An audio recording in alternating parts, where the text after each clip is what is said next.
Assalamualaikum warahmatullahi wabarakatuh.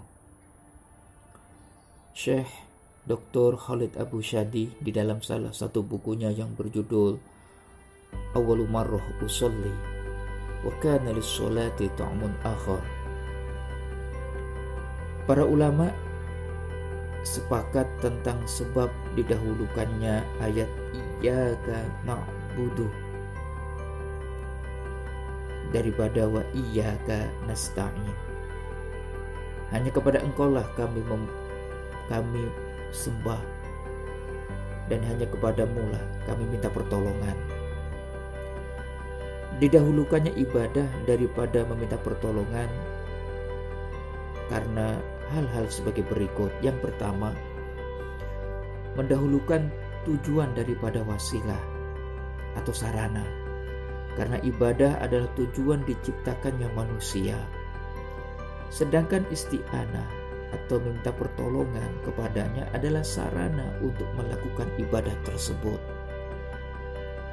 Kedua, mendahulukan hak Allah daripada hak manusia. Ibadah hanya untuk Allah, sedangkan minta pertolongan hanya teruntuk manusia. Dan ibadah adalah hak Allah atas manusia, sedangkan minta pertolongan adalah permohonan manusia kepada Tuhannya. Maka dari itu hak Allah harus didahulukan. Yang ketiga, secara otomatis ibadah sudah mencakup isti'anah dan tidak sebaliknya. Setiap hamba yang beribadah kepada Allah dengan sempurna, maka secara langsung dia telah meminta pertolongan kepada Allah dan bukan sebaliknya. Yang keempat, isti'anah bagian dari ibadah, bukan sebaliknya. Yang selanjutnya, kelima, isti'anah adalah hak, sedangkan ibadah adalah kewajiban. Yang keenam, ibadah harus didahulukan.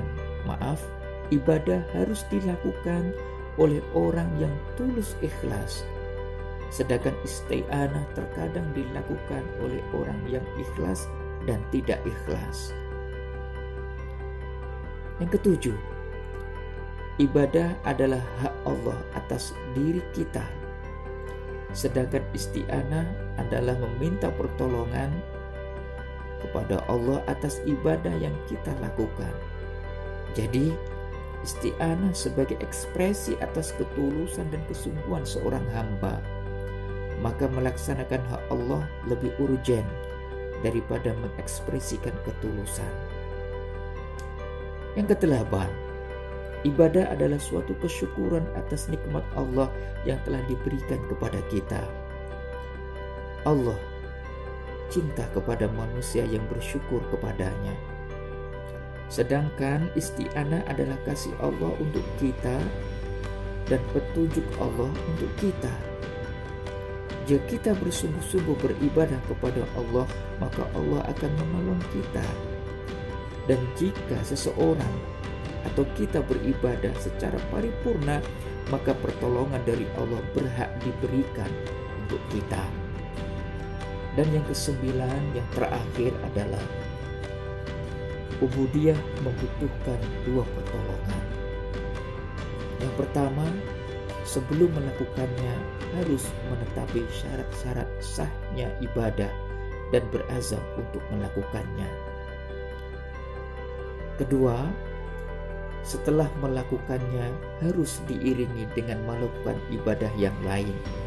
Begitu seterusnya, hingga kecintaan terhadap Allah mengakar dalam jiwa kita. Hadanallahu wa iyyakum, wallahu a'lam bishawab. Wassalamualaikum warahmatullahi wabarakatuh.